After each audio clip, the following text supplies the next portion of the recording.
అండి ఈరోజు చేపలు తీసుకున్నానండి. దీంట్లో ఉప్పు వేసానండి, కల్లుప్పు. ఎన్నిగర వేయాలండి. ఎన్నిగర లేకపోతే నిమ్మరసం వేయండి, శుభ్రంగా నీసు వాసన లేకుండా ఉంటుంది. ఇప్పుడు తోముకోవాలండి.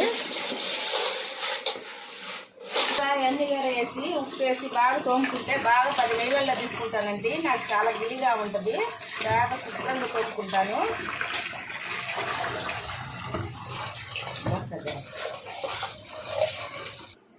బాగా ఇలాగా శుభ్రం చేసుకోవాలండి. 4 ముక్కలు మాత్రం నేను ఫ్రైకి తీసి పెట్టుకుంటున్నానండి. 4 ముక్కలు ఫ్రైకి అండి. ఎర్రగడ్డ, పచ్చిమిర్చి, కరివేపాకు వేసానండి. చేపల పులుసుకండి. తర్వాత తెల్లగడ్డ వేసానండి. చేపల పులుసులో ఉప్పు, కారం, పసుపు పొడి, తర్వాత వచ్చి చింతపండు రసం వేసానండి. తర్వాత మామిడికాయ కట్ చేసి వేసానండి. తిరుగుమాత ఈగింది, వేస్తున్నాను.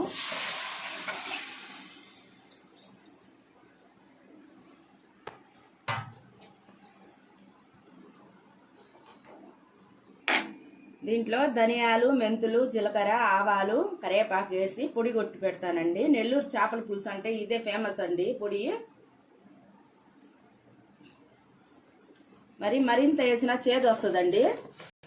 దాంట్లో కొత్తిమీర వేయాలండి, కొంచెం కొత్తిమీర. బాగా 15 నిమిషాలు బాగా ఉడకాలండి. 10 రెడీ అయిపోయిందండి. చూడండి, రెడీ అయిపోయింది చేపల కూర.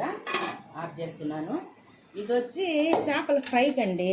4 ముక్కలు తీసుకున్న అల్లం, తెల్లగడ్డ పేస్ట్ వేసాను. దీంట్లో ఉప్పు, కారం, పసుపు వేసాను. కొంచెం ధనియాల పొడి, కొంచెం గరం మసాలా వేసానండి, టేస్ట్గా ఉంటుందని చెప్పి. కొంచెం కలర్ వేసానండి. ఇది ఫ్రై చేసుకునేది అండి. స్టవ్ వెలిగించాను, బాణీలు పెట్టి నూనె పోసానండి. ఫ్రైకి వేస్తున్నానండి.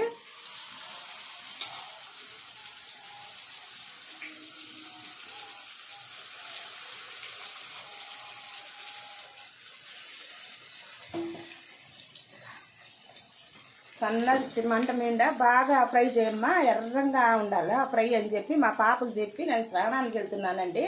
వేయించి పెట్టుద్దండి మా పాప. చేపల ఫ్రై రెడీ అయిపోయిందండి. సన్నటి మంట మీద పెట్టుకోవాలండి. తర్వాత దింపేటప్పుడు పెద్ద మంట పెట్టాలండి, లేకపోతే నూనె అంతా దానిగా తగులుకొని ఉంటుంది. ఈరోజు మా ఇంట్లో రైస్ అండి.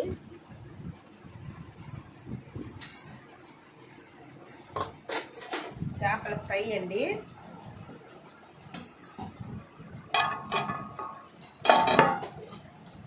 చేపల కూర అండి.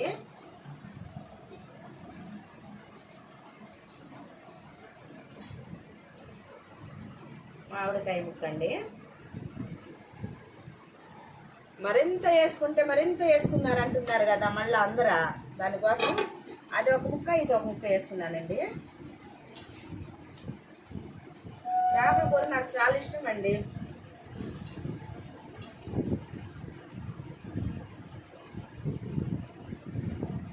బలంగా